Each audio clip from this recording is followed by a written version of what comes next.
Welcome to my channel Pratik E-Learning School, where learning is a beautiful journey. এর আগের ভিডিওতে আমরা শিখেছিলাম টেন্স আমরা বাড়িতে ইজিলি কিভাবে প্র্যাকটিস করতে পারবো।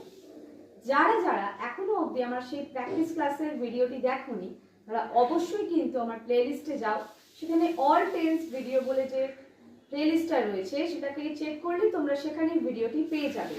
এছাড়াও যারা এখনো আমার টেন্সের ভিডিওগুলি দেখোনি তাদেরকে আমি রিকোয়েস্ট করব তারা অবশ্যই কিন্তু আমার টেন্সের ভিডিওগুলো চেক করে নিই। আচ্ছা, আজকে আমরা আবারও চলে এসেছি মডেল ভার্বের নতুন আরেকটা সিরিজ নিয়ে। দেখো, এর আগে আমরা মডেল ভার্ব যখন শিখেছিলাম কি শিখেছিলাম? Can and could. আজকে আমরা শিখব মে অ্যান্ড মাইটের ব্যাপারে। আচ্ছা, মে আর মাইট আমরা কখন ব্যবহার করি? মে বা মাইট দুটোই ব্যবহৃত হয় যখন কোনো পসিবিলিটির ব্যাপারে আমরা কথা বলছি। হয়তো এটা হবে, হয়তো ওটা হবে, অর্থাৎ কোনো কিছু ঘটার চান্সেস রয়েছে, সেই ক্ষেত্রে আমরা মে বা মাইটের ব্যবহার করে থাকি। আচ্ছা, এইবার প্রথমে আমরা যেটা শিখবো সেটা হচ্ছে মেয়ের ব্যবহারটা।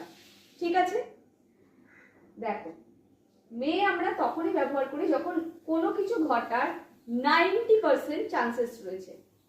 আচ্ছা, এবার আমরা দেখে নিই কি কি এক্সপ্রেস করতে পারি আমরা মে দিয়ে।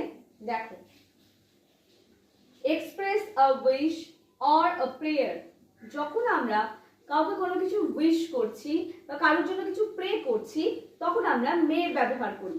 নেক্সট দেখো, পসিবিলিটি। কোনো কিছু বললাম ঘটার চান্সেস আছে, আজকে এটা হতে পারে, ওটা হতে পারে, কোনো কিছু হতে পারে বোঝাতে বা এইরকম একটা পসিবিলিটির যখন আমরা কথা বলছি তখন আমরা মেয়ের ব্যবহার করে থাকি। বোঝা গেল? নেক্সট কি রয়েছে দেখো, ফর্মাল রিকোয়েস্ট। যখন আমরা কোনো ফর্মালি কিছু রিকোয়েস্ট করছি, যেমন ধরো তুমি অফিসে গেছো কোনো একটা এবং তুমি তোমার বসের সঙ্গে কোনো কিছু কথোপকথন করছো বা করার জন্য তুমি তার রুমে যাচ্ছ, তখন তুমি কি করবে? তুমি মে দিয়ে তাকে কোয়েশ্চেন করবে, মে আই কাম ইন। এইটাকে বলা হচ্ছে ফর্মাল রিকোয়েস্ট। আমরা অফিসিয়ালি যখন কিছু বলি তখন সেটাকে ফর্মাল বলা বলে। বুঝেছো? এরপরে দেখো রয়েছে গিভিং পারমিশন।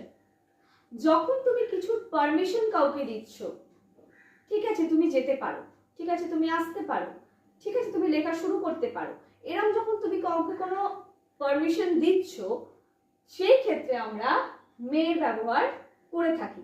এরপরে এক্সাম্পলে দেখি চলে আসি, মে গড ব্লেস ইউ। এটা কোনটার আন্ডারে পড়ছে? এটা পড়ছে হচ্ছে express a wish or prayer. কারণ এখানে আমি কাউকে একটা বলছি ভগবান কাউকে ব্লেসিংস দিক, কারোর জন্য উইশ করছি বা প্রে করছি। নেক্সট কি রয়েছে দেখো, ইট মে রেইন টুডে। আজকে বৃষ্টি হতে পারে। এখানে কোনটার আন্ডারে পড়ছে? এটা পসিবিলিটির আন্ডারে পড়ছে।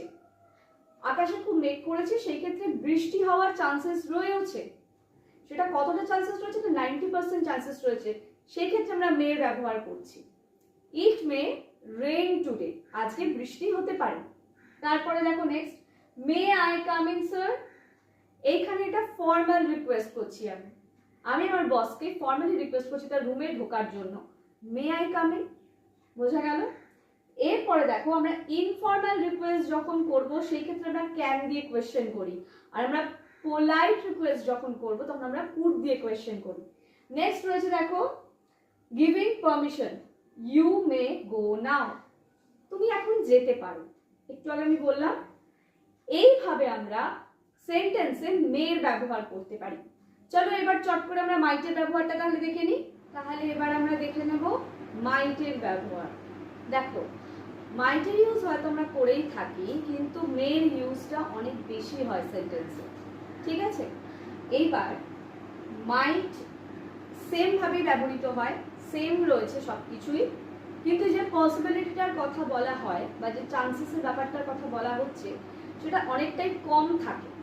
অর্থাৎ মেতে আমরা যখন মে ইউজ করছি তখন সেটা 90% চান্সেস থাকছে, আর মাইটের ক্ষেত্রে 40 to 50 or 60% চান্সেস থাকছে, সেই ক্ষেত্রে আমরা মাইটের ব্যবহার করি। ঠিক আছে, এইবার দেখো এখানে কয়েকটা এক্সাম্পলস আমি দিয়ে রেখেছি। প্রথম এক্সাম্পলসটা দেখে চলো, he might be angry on you. সে হয়তো তোমার উপরে রেগে রয়েছে। বোঝা গেল? হয়তো মানে এখানে রেগে থাকতেও পারে আবার নাও থাকতে পারে, মানে সেখানে চান্সেসটা খুবই কম সেই হিসাবে। নেক্সট হচ্ছে you might be forgot to tell him about the information, অর্থাৎ তুমি হয়তো তাকে ওই ইনফরমেশনটা বলতে ভুলে গেছো। এই ক্ষেত্রেও মানে চান্স হয়তো ভুলে গেছো, বলেছো অথবা বলনি, মানে দুটোর মধ্যে একটা কি বলবো, মানে একটা চিন্তা যে হয়তো বলেছি বা বলিনি এরকম একটা ব্যাপার রয়েছে, মানে ঠিক মনে করতে পারছে না, সেক্ষেত্রে হয়তো বলেছো অথবা বলনি, যে কোনো একটা। 3 নম্বর হচ্ছে mother might have made the dinner. এই ক্ষেত্রে বলে দিই, এই যে 3 নম্বরটা দেখতে পাচ্ছ এখানে মাইট হ্যাভ মেড ব্যবহৃত হয়েছে। কেন? ঠিক যেভাবে আমরা প্রেজেন্ট পারফেক্ট টেন্স শিখেছি, পাস্ট পারফেক্ট টেন্স শিখেছি, ফিউচার পারফেক্ট টেন্স শিখেছি, সেম ভাবে এখানেও কিন্তু সেম ভাবে জিনিসটা ব্যবহৃত হয়েছে। যেহেতু মাইটের পর হ্যাভ রয়েছে, এখানে ভার্বের থার্ড ফর্ম ব্যবহৃত হয়েছে। ঠিক আছে? আচ্ছা, এর মানেটা হচ্ছে মা হয়তো রাত্রের খাবার তৈরি করে ফেলেছে। সেই ক্ষেত্রে আমরা এখানে মাইট ব্যবহার করেছি, কারণ আমরা জানি না ঠিক যে হয়তো মা করে ফেলেছে, নাও করে থাকতে পারে, এক্ষেত্রেও চান্সেসটা কম রয়েছে। তাহলে এই হচ্ছে আজকের মাইট আর মে, এই দুটো দিয়ে আজকে আমরা শিখে নিলাম এগুলোকে আমরা কিভাবে সেন্টেন্সে ইউজ করতে পারবো। তাহলে আজকের মতন এই পর্যন্তই, দেখা হচ্ছে আবার পরবর্তী ভিডিওতে।